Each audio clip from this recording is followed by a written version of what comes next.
So இது powers and indices அந்த மெத்தட்ல இது கொடுத்துருக்காங்க. ஸோ இங்க பாருங்க 3 பவர் எக்ஸ் பிளஸ் 2ன்னு இருக்கு சரிங்களா. அதாவது a power m into a power n இந்த மாதிரி இருந்துச்சு அப்படின்னா பேஸ் ஈக்குவலா இருந்ததுன்னா பவர்ஸ் ஆட் பண்ணிக்கலாம். அதாவது மல்டிப்ளிகேஷன்ல இருக்கும்போது ஸோ நடுவில் மல்டிப்ளிகேஷன் இருந்துச்சுன்னா அப்போ a power m plus n ஓகேங்களா. ஸோ அப்போ அதே மாதிரி a power m plus n எப்படி பிரிச்சு எழுதலாம்?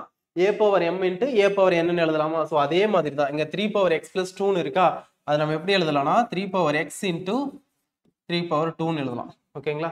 ஸோ ஈக்குவல் டு ஒரு 3 பவர் x பிளஸ் 216 இருக்கு. 216 வந்து எதனுடைய வேல்யூவா இருக்கும்னா 6 கியூபோட வேல்யூ ஓகேங்களா. So 6 cube. ஸோ அடுத்தது என்ன பண்ணலாம்? இந்த 3 பவர் எக்ஸ் ஈக்குவலுக்கு இந்த சைடு கொண்டு வந்துடலாம் சரிங்களா.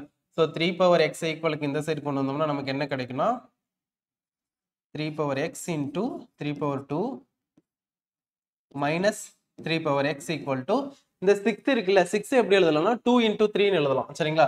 ஸோ 2 இன்டூ 3 ஹோல் பவர் 3 ஓகேவா.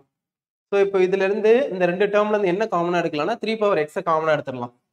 ஸோ 3 பவர் எக்ஸை காமனா எடுத்துட்டோம்னா நமக்கு என்ன இருக்கும்னா ஒரு 3 ஸ்கொயரோட வேல்யூ 9 மைனஸ் இந்த 3 பவர் எக்ஸ் வந்து காமனா வெளியில வந்துடுச்சு. ஸோ அதனால ஒரு 1 மட்டும் இருக்கும் ஓகேங்களா.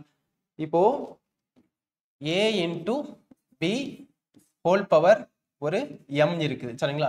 ஸோ இந்த மாதிரி இருந்துச்சுன்னா இதை நம்ம எப்படி எழுதலாம்னா a power m into B power m. So அந்த ஹோல் பவரை உள்ள இருக்கக்கூடிய வேல்யூக்கு தனித்தனி பவர் வேல்யூவா மல்டிபிளிகேஷன்ல எழுதிக்கலாம்.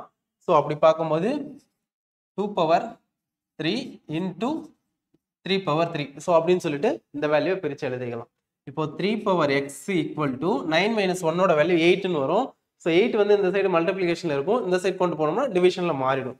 இங்க 2 பவர் 3ஓட வேல்யூ 8 இன்ட்டு இந்த 3 பவர் 3 அப்படியே இருக்கட்டும் டிவைடட் பை 8 சரிங்களா. ஸோ இந்த 8ம் 8ம் கேன்சல் ஆயிடும். ரிமைனிங் என்ன இருக்கு 3 power x equal to 3 power 3ன்னு சரிங்களா. ஸோ பேஸ் ஈக்குவலா இருந்தா பவர்ஸையும் ஈக்குவல் பண்ணிக்கலாம். அப்போ இங்க பேஸ் வந்து என்ன இருக்கு இங்கேயும் 3 இங்கேயும் 3. அப்போ பவர் என்ன இருக்கு இங்க எக்ஸ் இருக்கு அங்க 3 இருக்கு. அப்போ எக்ஸ் ஈக்குவல் டு 3ன்னு சொல்லிட்டு டைரக்டா எழுதிக்கலாம் சரிங்களா. அப்போ எக்ஸோட வேல்யூ என்னன்னா 3 ஓகேவா. நீங்க இந்த மாதிரி ப்ரொசீஜரை தான் போடணுன்ற அவசியம் இல்லை. இந்த கொஸ்டின் இன்னும் கூட ஷார்ட்டா போடலாம். ஆப்ஷன்ல இருந்து நீங்க எடுத்து போட்டாலும் போடலாம் சரிங்களா. ஸோ இப்போ ஆப்ஷன்ல ஃபர்ஸ்ட் ஆப்ஷன் என்ன 3 இருக்கா, எக்ஸுக்கு பதிலாக 3 சப்ஸ்டிட் பண்ணுங்க.